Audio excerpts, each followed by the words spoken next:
тамақ ішуге келіп отырмыз, офистен шығып, и мені дайректімде бүкіл сообщение: Аружан, сен деген ақшаға құмар адамсың, ақша деп бөліп қалыпсың деген сияқты. Негізі достар, сіздер блогерлардың 50% өмірін көресіздер.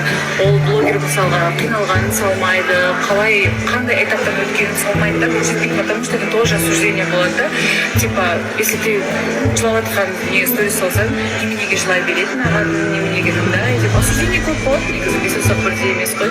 Сондықтан мен сіздерге айтамын, ақша мәселе ақшада емес, мәселе цельда ғой. Человек без цели — это как машина без колес, еда без соли деген сияқты. Сондықтан біреудің аяқ киімін киіп көрмей, осуждать етпеңіздер. Я вас всех люблю, также принимайте, любите меня такой, какая